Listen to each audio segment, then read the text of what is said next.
Hello, everyone. Welcome to Career Launchers YT channel for MBA aspirants. Today, we're looking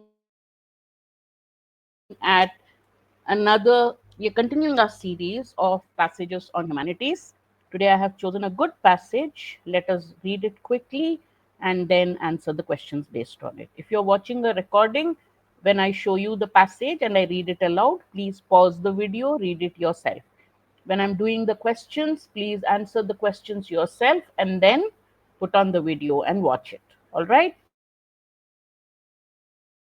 Let me get my pen sorted and then we'll start.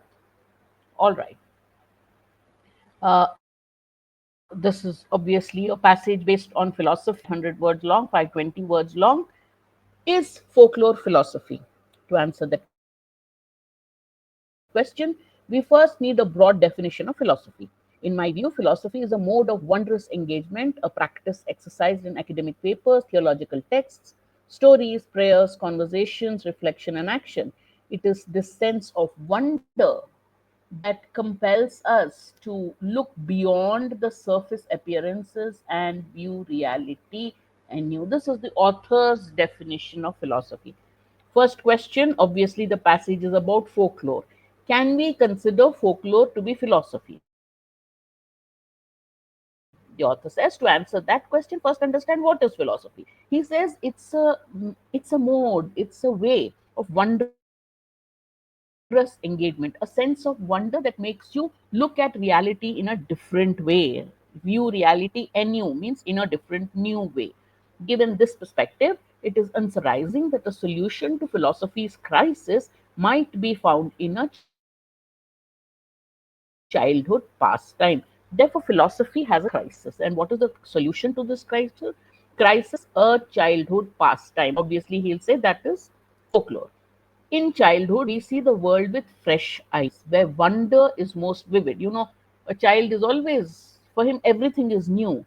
A child's persistent why often reminds us not only of our own ignorance, but also of how we have forgotten the astonishing nature of the question itself. So, one is you've forgotten the astonishing nature of the question why. Wonder and folklore are linked. Wonder, why, what? You are asking yourself this, and folktales, the author says, there is a big connection. The original German word for fairy tale, Wundermärchen, translates to wonder tale. Perhaps this explains why children are drawn to folktale. Children's world is a world of wonder, a world of why. Folklores are full of wonder, which is why probably children are drawn towards folktales. In most cultures, folktales predate distinction between adult and children's entertainment. In most cultures, folktale is not considered. This comes before. Folktale was entertainment for all. It came before people drew a distinction between what is children's entertainment and what is adults entertainment. But as newer, flashier diversions captured adult attention, folk tales have retained their spell over children. Now we have so many forms of entertainment, and when that has happened, folk tales have retained their spell only over children. Adults somewhere are not in that. They puzzle, they surprise, they haunt, they compel us to ask why, inviting us to imagine new responses. Aristotle's wonder based view of philosophy is not universally accepted. That means Aristotle gave a view of philosophy which was wonder based. It's not universally accepted. Yet, wonder, fear, and awe have long been intertwined. But authors, that may not have been accepted. But the three emotions or feelings, if you can call it that, wonder, fear, and awe, are interlinked. In Catholic school, I was taught that the fear of God was simply another name for wonder and awe. So, fear, wonder, and awe are all synonymous, according to the author. Folklore and philosophy meet at this intersection. Is folklore philosophy? There is a meeting point between the two. And what is that? The point where wonder and fear merge into something unsettling and marvelous. So, what is the connection between folklore and philosophy? They meet at a point where wonder and fear merge into something marvelous. Folklorist Maria Tatter describes how, in folk tales, anything can happen, and what happens is often so startling that it produces a jolt. Both philosophy and folklore, so he's drawing similarities. So, what happens in folk tales is anything can happen, and generally, folktales take you by surprise. They give you a jolt. Oh, really? Come on. Like Jack in the Beanstalk, and you have that beanstalk going long and growing and growing. Anything. So basically, it produces a surprising effect on you. Both folklore and philosophy aim to startle us. Philosophy compels us to confront humanity's deepest anxieties and aspirations.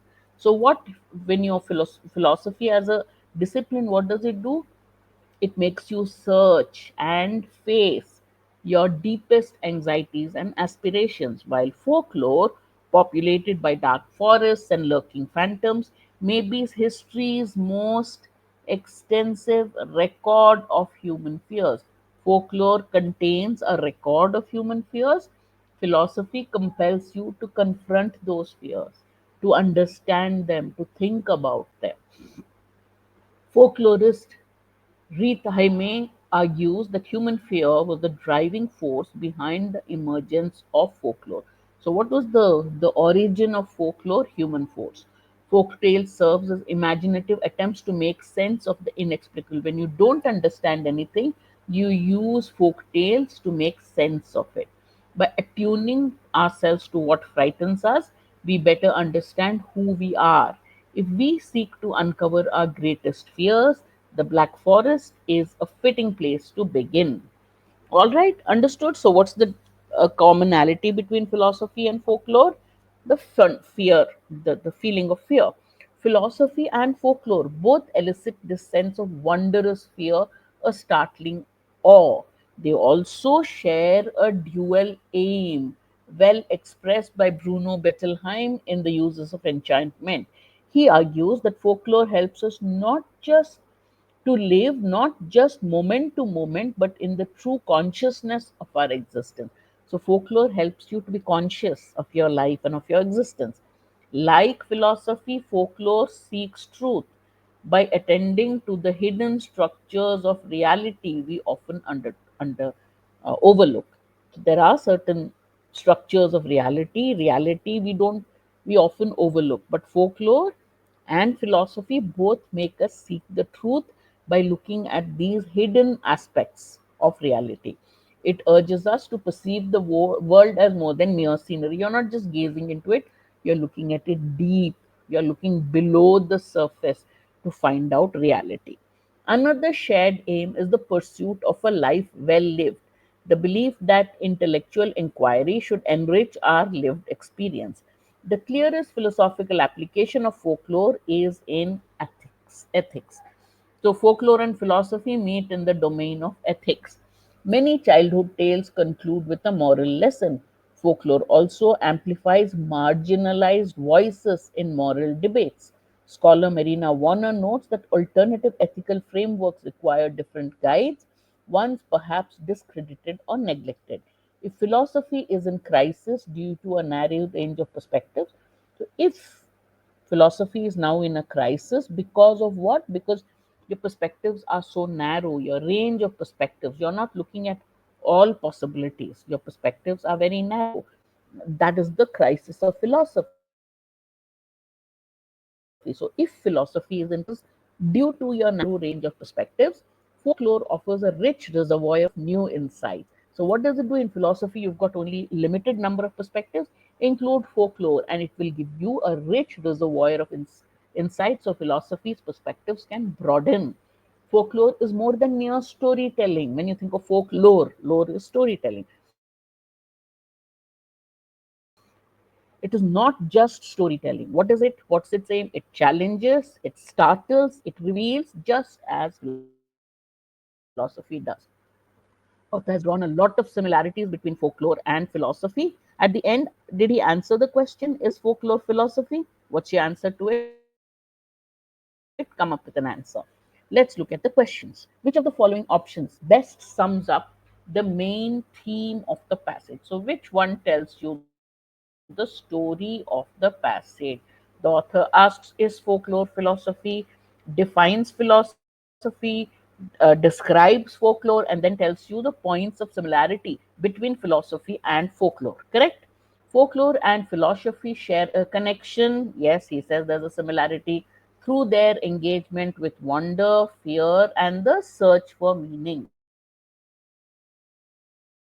This looks very close to the main theme. Folklore is a valuable philosophical tool. Author didn't say folklore is a philosophical truth, and author didn't say it is only designed to search for truth. So this is incorrect. Folklore and philosophy have as many common features as differences. Author hasn't mentioned differences. Folklore and philosophy are two sides of the same coin of the pursuit of truth or uncovering reality. Did he say that they are the same thing?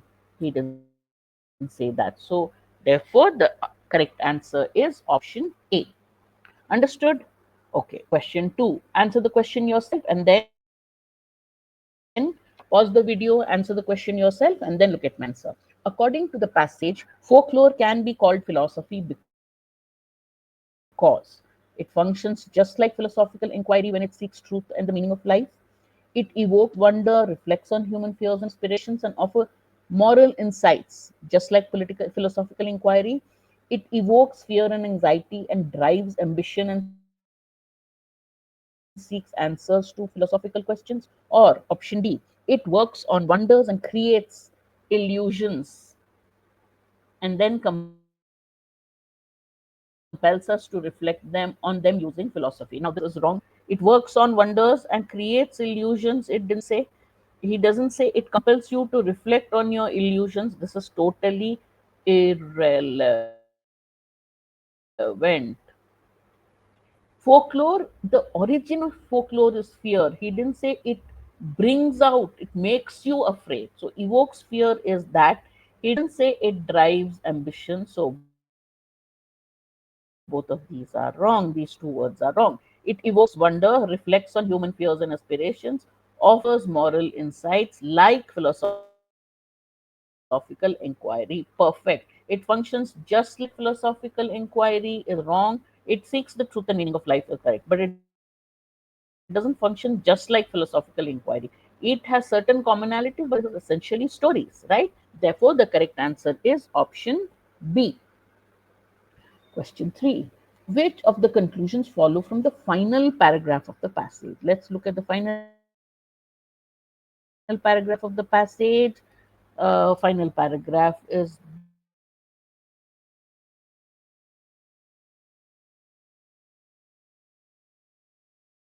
intellectual inquiry should enrich our lived experience. The clearest philosophical application of folklore is in ethics. Ethics is the philosophical aspect of folklore. Many childhood tales conclude with a moral lesson. Folklore also amplifies marginalized voices in moral debate. So he talks of the ethical aspect of folklore, where the ethical aspect of folklore is where it has a philosophical application, and it says that philosophy has a narrow range of perspectives. Folklore can widen that perspective. It challenges, startles, and reveals. All right, let's look at the question. Final paragraph. Folklore is a form of entertainment that can sometimes be used as a philosophical tool. No. Folklore encourages ethical reflection while using entertainment as a no. He says ethics are are the philosophical aspect of folklore. So this part is not correct. It explores marginalized perspectives and compels reflections on key social issues not mentioned. Serves as a philosophical lens to examine ethics, perspectives, and realities structures. That's the correct answer. All right. The author's argument about the similarity between folklore and philosophy would be most weakened by which of the following statements. So he says a lot of similarities between folklore and philosophy, right? Folklore is a collection of fictional stories that neither reflect reality nor carry deeper philosophical significance. Exactly against what he says. He doesn't say that folklore, the commonality is in fictional stories or real stories. That's not folklore. He says it does similarity between folklore and philosophies. It helps you reflect on reality, on the hidden structures of reality, to understand reality, to offer various perspectives. If B is correct, folklore primarily serves an entertainment function. That in the last paragraph he says it is not mere storytelling. If you say that its aim is mere storytelling, and not in the last line the author says, right? I'll show it to you. Folklore is more than mere storytelling. It challenges, startles, reveals, just as philosophy does. It seeks the truth by looking at the hidden structures. It helps you to perceive the world in a deeper manner. If folklore's aim was not that,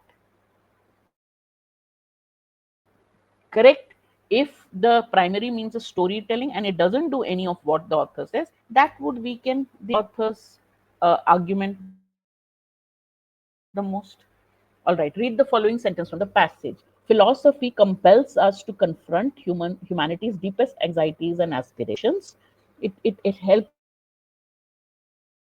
us to understand, to tackle, to deal with our deepest fears and ambitions, while folklore has an extensive record of human fears. Okay, what can be inferred from it? Philosophy and folklore are opposing forces? No.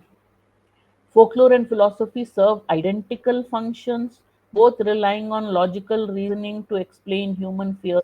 Folklore doesn't rely on logical reasoning. He has not mentioned that. Folklore preserves and transmits humanity's fears and anxiety. It's a record of human fears and anxiety, while philosophy seeks to tackle them or understand and rationalize them. That is the exact description of this sentence, the meaning of this sentence. Therefore, option C is the correct answer. All right, I hope you understood the passage. Keep reading, all right, and keep working out at least 1 or 2 RCs a day so that you can tackle RCs easily in your CAT exam. Thank you. Join me again in the next session for another RC on similar subject. Bye bye.